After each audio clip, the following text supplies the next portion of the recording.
Imagine करो अगर ये सेम सिचुएशन बीटीएस के साथ होती तो। ये सवाल पूछा है कई सारी ब्लिंक्स ने जब जेनी की एक फोटो काफी वायरल होने लगी इंस्टाग्राम पे। एंड बीटीएस के फैंस जेनी को इस चीज के लिए टारगेट करने लगे। एंड अब बीटीएस के फैंस एंड जेनी के फैंस में एक वॉर छिड़ गई है, बिकॉज कई लोगों का कहना है कि ये बहुत ही गलत बात है। सो रिसेंटली जेनी ने एक सुपर प्रिटी पिक्चर इंस्टाग्राम पे पोस्ट करी थी, जहाँ पे वो बहुत ही यंग फ्लॉलेस लग रही थी। इस फोटो में वो एक मिरर के बगल में खड़ी हुई थी एंड मिरर में उनका रिफ्लेक्शन दिख रहा था। बट कुछ फैंस ने जल्दी से ही कुछ स्ट्रेंज नोटिस कर लिया। सो फैंस ने नोटिस किया कि जेनी के बगल में जो मिरर था वहाँ पे उनका फेस एकदम ही डिफरेंट दिख रहा था। मतलब वही सेम एंगल है, वही सेम फोटो है, लेकिन मिरर में फेस डिफरेंट दिख रहा है। लोगों ने जब जूम करके देखा तो उन्हें रियलाइज़ हुआ कि जो शीशा है उसमें जेनी का फेस थोड़ा ज़्यादा पफ दिख रहा है, ओल्डर दिख रहा है।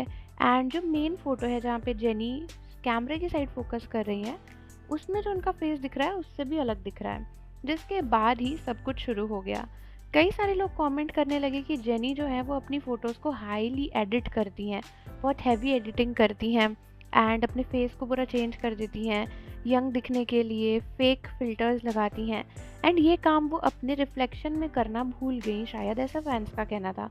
बिकॉज जिस तरीके से उनके गाल उसमें फूले नज़र आ रहे थे, वो सब चीज़ें उनकी उस फोटो में नहीं दिख रही थी जिसमें वो सामने से देख रही थी।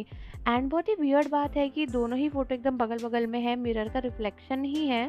तो ऐसा तो नहीं हो सकता है कि उधर दिख रहा हो और इधर नहीं दिख रहा हो। एंड इस मिरर के चक्कर में ही पूरी बात लग गई।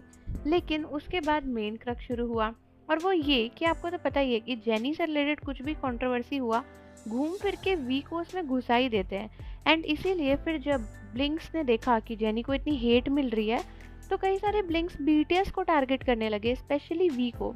एंड उनका कहना था कि इमेजिन करो अगर आपके वी के साथ में ऐसा होता तो तब भी क्या ऐसे ही मीम्स बनाते कि फेक विजुअल है, फैन वॉर शुरू करते या हैशटैग ट्रेंड करते, ऐसा तो नहीं करते। और फिर ब्लिंक्स ये भी बोलने लगे कि वी भी अपनी फ़ोटोज़ को एडिट करते हैं, सारे के पॉप आइडल्स फ़ोटो को एडिट करते हैं, कोई भी रियल में इतना सुंदर नहीं होता है, सब लोग मेकअप लगाते हैं, ऐसा वैसा ये वो। एंड इसके बीच में हमारे वी भी पिसने लग गए, जेनी तो पिस ही रही थी। सो मैं बस ये कहना चाहूँगी कि देखो, ये बात तो बिल्कुल सच है कि इस फैन वॉर से एंड इस कंट्रोवर्सी से ये क्लियर हो जाता है कि भाई बीटीएस को या ब्लैकपिंक को या किसी भी के पॉप आइडल को कितना प्रेशर रहता है इस बात का कि चौबीसों घंटे उन्हें सुंदर दिखना है। मतलब इतना सुंदर तो शायद कोई रियल में भी नहीं हो सकता है ना। हर कोई इंसान मेकअप करता है, थोड़ी एडिटिंग करता है, फिल्टर यूज़ करता है। सो इतनी कोई बड़ी बात है नहीं अगर जेनी उधर फिल्टर लगाना भूल गई तो। बिकॉज उनके फैंस ने उन्हें सामने से भी देखा है एंड कई सारे लोग उन्हें सामने से ही प्यार करते हैं। बात रही वी की इसको घसीटने की इसमें कि भाई वी को बीच में ले आए एंड ऑल दैट, तो देखो वी के विजुअल्स के बारे में तो कोई ना ही बोले तो अच्छा है। इवन साइंटिस्ट तक ने बोल रखा है कि वी के जैसा विजुअल तो प्लास्टिक सर्जरी से भी नहीं मिल सकता। अगर आप हर एक चेहरे की परफेक्ट चीज़ को भी लगाने की कोशिश करोगे ना, तो भी वी जितना सुंदर चेहरा नहीं मिलेगा। दूसरी चीज़ ये कि वी को हमने बहुत सारे इंस्टेंसेस में देखा है, करोड़ों आर्मीज़ ने लाइव देखा है। एंड जब वो लाइव आते हैं, वीवर्स पे आते हैं, तो कितनी बार वी अपने नो मेकअप लुक में होते हैं, तब भी क्लियरली दिखता है कि वी का चेहरा कैसा है। एंड कई बार वी विदाउट मेकअप भी बहुत सारी फ़ोटोज़ पोस्ट करते हैं या इधर उधर निकलते हैं, तो भी फैंस ने देखा है। सो इसलिए हमें अच्छे से पता है कि हमारे वी का विजुअल कैसा है। सो इस कंट्रोवर्सी में ज़बरदस्ती वी को घुसेड़ने की तो कोई ज़रूरत ही नहीं थी जब जेनी के ऊपर बात हो रही थी। एंड हाँ, मुझे ये भी लगता है कि जो भी बीटीएस के फैंस जेनी को टारगेट कर रहे हैं इस बात के, वो भी गलत है।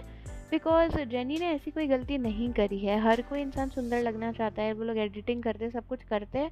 एंड हो सकता है कि जेनी से दूसरे साइड पे एडिटिंग रह गई हो, इतनी कोई बड़ी बात नहीं है। बट हाँ, लोगों को बस जेनी को ट्रोल करने का बहाना चाहिए उनके लुक्स को लेकर या किसी भी चीज़ को लेकर, इसीलिए उन्हें इतना ट्रोल मिल रहा है। सोचो कि मेन बात यह है कि ऐसे ट्रोल्स की वजह से के पॉप आइडल्स को कितना प्रेशर झेलना पड़ता है। इसी वजह से वो लोग फिर अपने फेस सर्जरी करवाते हैं, चीज़ें चेंज करवाते हैं, क्योंकि उनको लगता है कि अगर वो सुंदर नहीं दिखेंगे तो लोग उन्हें हेट देंगे। जबकि उनका काम सुंदर लगना नहीं है, बल्कि उनका काम अच्छा गाना गाना है, अच्छा डांस करना है। लेकिन फिर भी उनका सारा फोकस किस पे है? सुंदर लगने पे, एडिटिंग करने पे। तो मुझे लगता है कि इतनी छोटी सी बात के लिए जेनी को बिल्कुल भी ट्रोल नहीं करना चाहिए, ना ही उन्हें टारगेट करना चाहिए। बट आई डोंट थिंक कि के पॉप का जो सन की फैंडम है वो इस बात को समझ पाएगा। सो आई होप कि जेनी इस समय पर थोड़ा स्ट्रॉन्ग रहे एंड पिछले इतने इवेंट से वो ऑब्वियसली स्ट्रॉन्ग रहना तो सीख ही गई हैं। तो आप लोग मुझे कमेंट करके बताओ कि आपके हिसाब से जेनी और वी को ये हेट मिलना सही है या नहीं। एंड जाने से पहले चैनल को सब्सक्राइब कर लो, बेल आइकन प्रेस कर दो। मिलते हैं आपसे अगली वीडियो के साथ।